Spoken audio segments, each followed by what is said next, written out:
So we've all heard about the quiet kid, right? The person who sits in the back or the front of the class and doesn't talk to anyone. The person who sits patiently when the teacher tells people to get into groups, waiting for the teacher to put them in one themselves.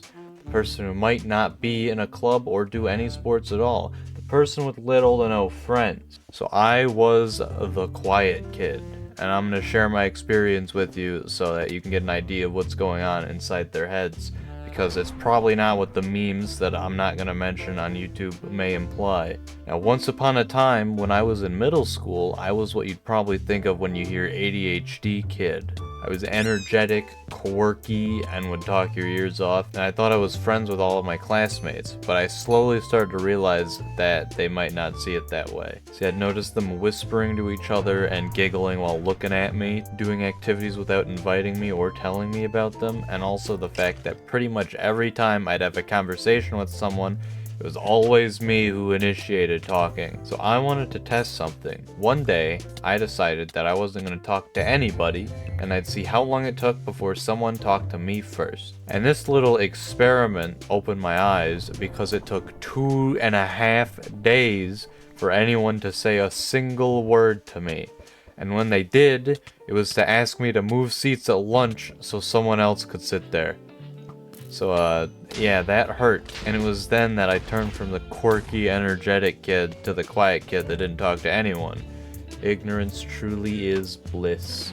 But from then on, I went from thinking I had plenty of friends to only having two, and one of them switched schools years ago, and then the other was 2 grades below me, and he wasn't even in the same building at the time that happened. These two are my actual friends because they were the only ones who shared my interest of video games, because for some reason, my whole school was obsessed with sports, and if you played video games, you were a boring loser. But yeah, anyways, jump forward a couple years and now I'm in high school. Neither of my friends are there, and I don't know a single person because I moved away.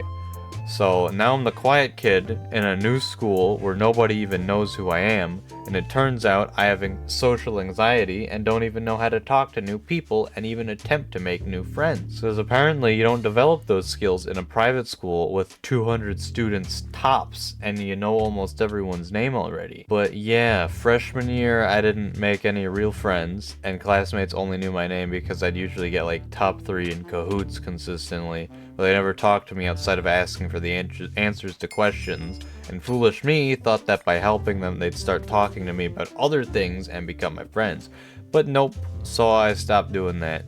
Anyways, sophomore year, first semester goes just like last year, but now I don't know any of my new classmates or teachers.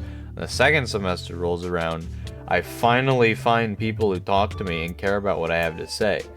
And then along comes COVID, and I wasn't close enough friends with those people to have any contact with them outside of school, so I never saw them again. Then junior year was all online, and there's not really an opportunity for friendship in Zoom classes unless I'm doing something wrong, so nothing happened there either. And then jump to senior year, anybody that I knew a year and a half ago was nowhere to be seen.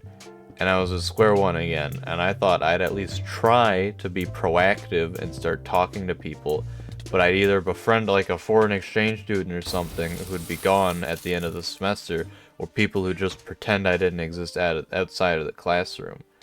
One of the people I befriended just straight up switched schools, and they never explained why, so that was fun. But eventually I just gave up and told myself to get through the year and I'd never have to deal with school ever again. I will say, an interesting perk of being the quiet kid is all the juicy gossip you'll hear due to the fact that people forget you're there. The amount of tea I've heard get spilled would give the Boston Tea Party a run for its money. That was a history joke for those who missed it. One of the benefits of not talking to anybody is I have a lot of unused material. But yeah, that was my quiet kid experience. Never had any dark thoughts like the memes may suggest. I just wanted someone to talk to me just for the sake of talking to me. But that hardly ever happened. And then unfortunate circumstances took away the few people that did. And the thing that I've noticed is whenever someone goes out of their way to talk to me, I revert back to the energetic, excited kid who's just happy to be there. So I guess the moral of the story is this: if you see a quiet kid, try talking to them, see what they're like and what they're into. Worst case scenario, they're like the neighbor's kid or something, and that's fine, at least you tried. Best case, they turn in from the quiet kid into one of your best friends. But anyways, if you're still here, thanks for watching to the end. And if you could hit the like button or leave a comment, it would be greatly appreciated, as interacting with the video in any way helps a lot. And if you want to see more, feel free to subscribe. But yeah, thanks for watching, and I'll see you whenever. Bye.